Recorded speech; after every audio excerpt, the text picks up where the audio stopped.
नमस्कार, माझ्या stitch and grow with Poonam या यूट्यूब चॅनलच्या अजून एका नवीन व्हिडिओमध्ये मी पूनम तुम्हा सर्वांचं मनापासून स्वागत करते। तर आज आपण पाहणार आहोत पेन पेन्सिल पाऊच घरच्या घरी कशा पद्धतीने शिवायचा। हा पाऊच शिवण्यासाठी आपल्याला 3 ते 4 फॅब्रिक लागतात। तर इथे मी आतल्या साईडला राहणारे जे फॅब्रिक आहे त्याला कॅनव्हास पेपर जोडून घेतला। त्यानंतर अजून एक फॅब्रिक जे मधल्या साईडला राहणार आणि मेन फॅब्रिक जे वरच्या साईडला राहणार आहे। तर तुम्हाला एक्स्ट्रा जर घट्टपणा हवा असेल तर तुम्ही अजून एक फॅब्रिक याच्यामध्ये ॲड करू शकता। त्यानंतर या फॅब्रिकची रुंदी जी आहे ती इथे मी 10.5 इंच घेतली आणि उंची जी आहे ती 8.5 इंच। इथे तुम्ही तुमच्या आवडीनुसार किंवा तुमच्या गरजेनुसार कमी जास्त कापड घेऊ शकता। सर्वात आधी आपण ही फॅब्रिक जी आहे ती व्यवस्थित एकमेकावरती सेट करून घ्यायची आहे आणि या फॅब्रिकला चारही साईडला एक शिलाई देऊन घ्यायची आहे।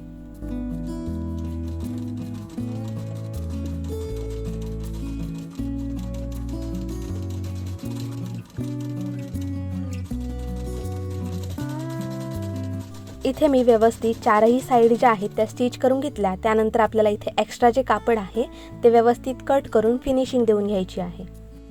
इथे मी फॅब्रिक जे आहे ते व्यवस्थित फिनिशिंगने कट करून घेतलेला आहे।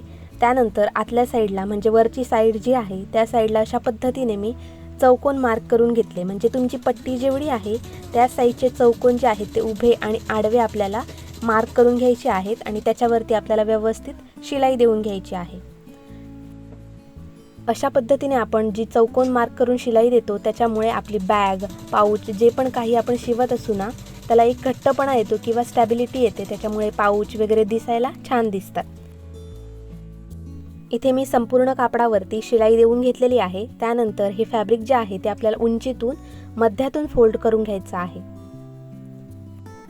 तर इथे मी व्यवस्थित मध्ये फोल्ड करून घेतला।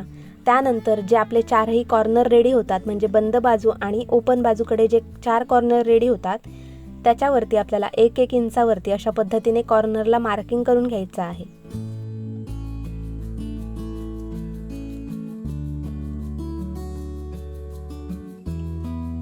इथे मी व्यवस्थित चारही कॉर्नर जे आहेत ते 1-1 इंचावरती मार्क करून घेतलेले आहेत, तुम्ही व्हिडिओमध्ये पाहू शकता।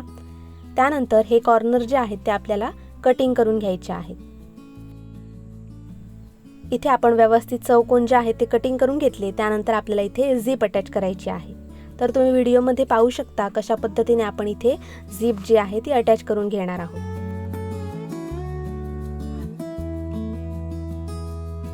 इथे आपल्याला चेनची सरळ बाजू जी आहे ती आपल्या मेन फॅब्रिकवर ठेवायची आणि जी उलटी बाजू आहे ती वरच्या साईडला ठेवायची आहे आणि कडेकडेला आपल्याला इथे शिलाई देऊन घ्यायची आहे।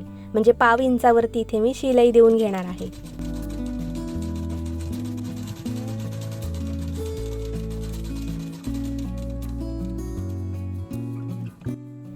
सेम पद्धतीने आपल्याला चेन जी आहे ती दोन्ही साईडला अटॅच करून घ्यायची आहे।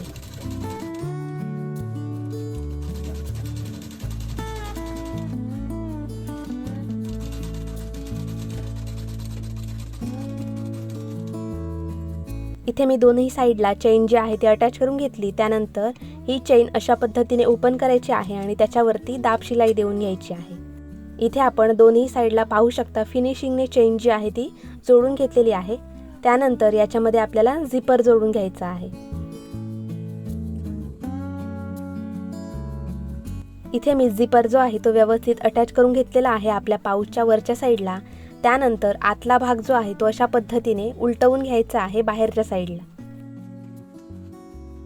इथे व्यवस्थित भाग जो आहे तो उलटवून झाला। त्यानंतर ज्या 2 बाजू शिल्लक राहतात तिथे आपल्याला 1/2 इंचावरती शिलाई देऊन घ्यायची आहे।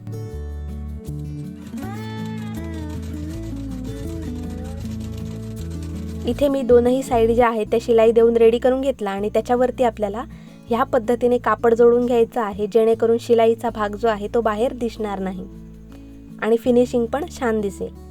त्यानंतर प्रत्येक कॉर्नर जे आपण 1-1 इंचाचे कट केले होते ते अशा पद्धतीने आपल्याला शिलाई देऊन घ्यायची आहे आणि सेम याच्यावरती पण आपल्याला छोटंसं कापड अटॅच करून घ्यायचं आहे जेणेकरून शिलाई जी आहे ती बाहेरच्या साईडला दिसणार नाही।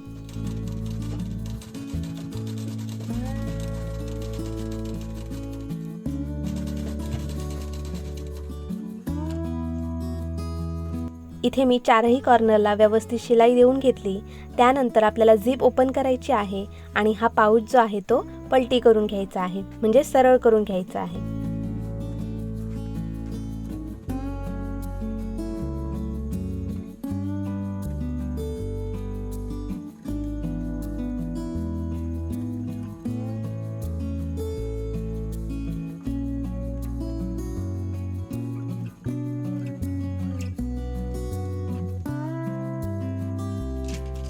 इथे आपला पाऊच जो आहे तो सुंदर असा रेडी झालेला आहे. तर हा पाऊच तुम्हाला कसा वाटला आणि हा व्हिडिओ तुम्हाला आवडला का हे कमेंटद्वारे नक्की कळवा. आणि व्हिडिओ आवडला असेल तर व्हिडिओला लाईक देखील करा. आणि चॅनलवर जर नवीन असाल तर चॅनलला सबस्क्राईब करा, म्हणजे ह्या चॅनलवरती जे नवीन नवीन व्हिडिओ अपलोड होतील ते तुम्ही पाहू शकता. धन्यवाद.